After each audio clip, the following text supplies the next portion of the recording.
আজি দেওবাৰ 2025 চনৰ 30 মাৰ্চ উভতি চাওঁ ইতিহাসত আজিৰ দিনটো ভিনচেণ্ট ভেন গগৰ জন্মদিন 1853 চনৰ 30 মাৰ্চত নেদাৰলেণ্ডৰ জুনডাৰ্টত জন্ম হৈছিল sunflower bedroom in Arles the starry night wheatfield with crows আদি কালজয়ী চিত্ৰকৰ্মৰ বাবে খ্যাত পশ্চিমীয়া কলা ইতিহাসৰ প্ৰভাৱশালী চিত্ৰশিল্পীজনৰ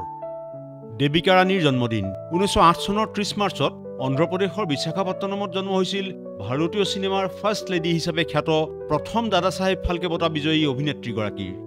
সম্পূৰ্ণ নাম দেবিকা ৰাণী চৌধুৰী এৰিক ক্লেপটনৰ জন্মদিন 1945 চনৰ 30 মাৰ্চত ইংলেণ্ডৰ ছাৰেৰ ৰিপ্লিত জন্ম হৈছিল ৰলিং ষ্টনৰ 100 গ্ৰেটেষ্ট গিটাৰিষ্ট অৱ অল টাইমৰ তালিকাত দ্বিতীয় স্থান লাভ কৰা প্ৰসিদ্ধ ব্ৰিটিছ ৰক সংগীতজ্ঞজনৰ সম্পূৰ্ণ নাম এৰিক পেট্ৰিক ক্লেপটন নোৰা জনছৰ জন্মদিন 1979 চনৰ 30 মাৰ্চত নিউয়ৰ্কৰ মানহাটনত জন্ম হৈছিল বিশ্বজুৰি 53 মিলিয়নতকৈ অধিক ৰেকৰ্ড বিক্ৰী আৰু 10টা গ্ৰেমী বঁটা লাভ কৰা যশস্বী জাজ শিল্পী সংগীতজ্ঞ আৰু অভিনেত্ৰীগৰাকীৰ সম্পূৰ্ণ নাম গীতালী নোৰা জোনছ শংকৰ বেৰিঞ্চি কুমাৰ বৰুৱাৰ মৃত্যু 1964 চনৰ 30 মাৰ্চত 55 বছৰ বয়সত গুৱাহাটীত মৃত্যু হৈছিল গুৱাহাটী বিশ্ববিদ্যালয়ৰ প্ৰতিষ্ঠাৰ সৈতে ঘনিষ্ঠভাৱে জড়িত যশস্বী শিক্ষাবিদ লোক সংস্কৃতিৰ গৱেষক আৰু সাহিত্য অকাডেমী বঁটাৰে সন্মানিত লেখক ঔপন্যাসিকজনৰ আনন্দ বক্সিৰ মৃত্যু 2002 চনৰ 30 মাৰ্চত 71 বছৰ বয়সত মুম্বাইত মৃত্যু হৈছিল 3 শতাধিক বোলছবিৰ বাবে 6000তকৈ অধিক গীত ৰচনা কৰা 4বাৰকৈ শ্ৰেষ্ঠ গীতিকাৰৰ ফিল্মফেয়াৰ বঁটাৰে সন্মানিত যশস্বী কবি গীতিকাৰজনৰ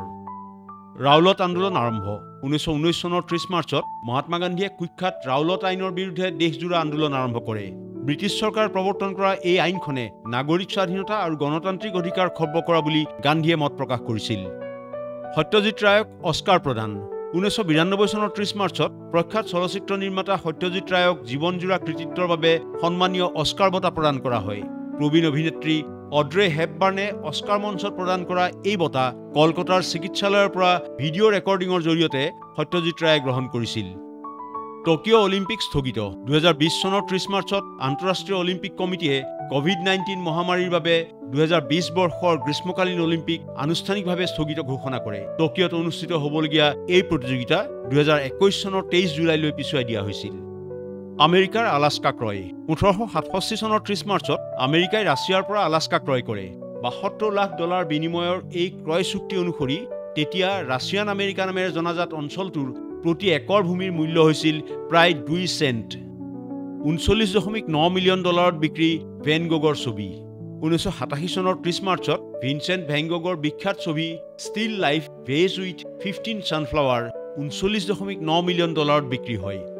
সেই সময়ত অভিলেখ ভংগকাৰী মূল্যত ছবিখন ক্ৰয় কৰিছিল জাপানৰ বীমা ব্যৱসায়ী ইয়াছাও গোটোই